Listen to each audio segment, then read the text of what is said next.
बिस्मिल्लाहिर्रहमानिर्रहीम। अस्सलाम वालेकुम डियर स्टूडेंट। आज हमारा टॉपिक ऑफ डिस्कशन है हाइपोवॉल्मिक शॉक एंड इट्स ट्रीटमेंट।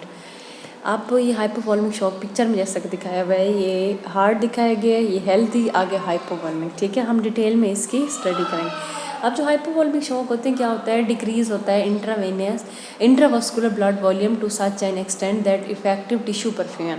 अब जितने भी शॉक्स की हम बात करेंगे, सब में क्या होगा कि जो ब्लड की सर्कुलेशन है वो डाउन हो जाती है।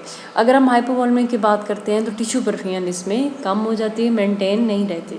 कॉजेज़ में हेमरेज हो सकता है, नॉन हेमरेज आ सकता है। हेमरेज में एक्सटर्नल हेमरेज, ट्रोमा, हीमोटोमा वगैरह। अगर हम इंटरनल की बात करते हैं, जीआईटी की ब्लीडिंग की वजह से, उसके बाद क्या है, हीमोथोरैक्स की वजह से, इन सारी चीज़ों की वजह से भी ये हो सकता है। अगर हम नॉन हेमरेज की बात करते हैं, vomiting, diarrhoea, polyuria, dehydration, burns वगैरह की वजह से।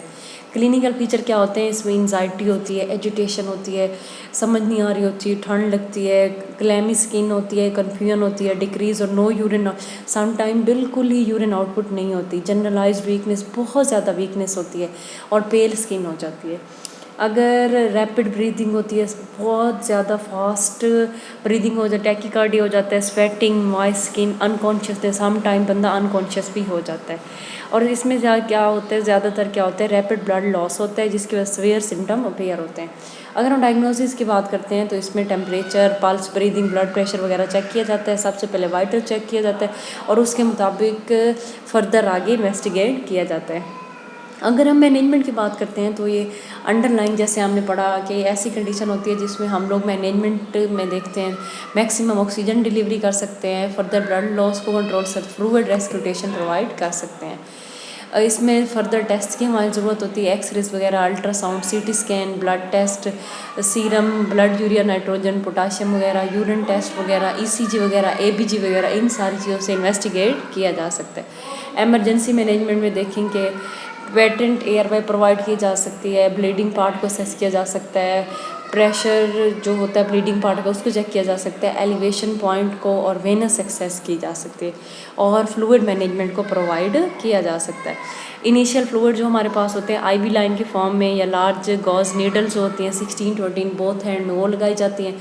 आइसोटोनिक सोल्यूशन प्रोवाइड किए जाते हैं और इनिशियल डोज जो होती है 1 लीटर होती है, 15 to 20 मिनट फॉर एडल्ट और 1500 ml इन फर्स्ट आवर्स में हमने इसको प्रोवाइड करना होता है। क्रिस्टलाइड सॉल्यूशन हमारे पास है 0.9% सोडियम क्लोराइड, इंगल लैक्टेट। इससे क्या होती है कि फ़ौरन अवेलेबिलिटी होती है, सेफ्टी और लो कॉस्ट होती है, इनिशियल लॉस रिप्लेस हो जाता है।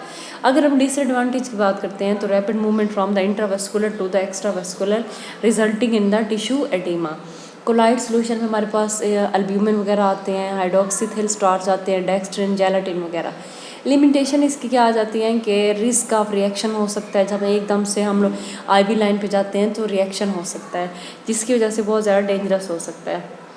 अगर हम क्लासिक हेमरेज की बात करते हैं तो हमें मतलब टाइम टू टाइम मैनेजमेंट करनी होती है, ब्लड वॉल्यूम को, हार्ट रेट को मेंटेन करना होता है। उसके बाद क्या होता है कि मेडिकेशन की अगर हम बात करते हैं, वेजो एक्टिव ड्रग्स होती हैं, डिस्मोप्रेसन होते हैं, एंटी डायरियल ड्रग्स हैं, एंटीमेटिक्स वगैरह हैं। That's it. यहाँ तक क्या है कि हमने ये देखा कि हमारे हाइपोवॉल्मिक शॉक होते क्या हैं, क्लिनिकल फीचर क्या हैं और उनकी मैनेजमेंट क्या होती है। That's it. Thank you so much.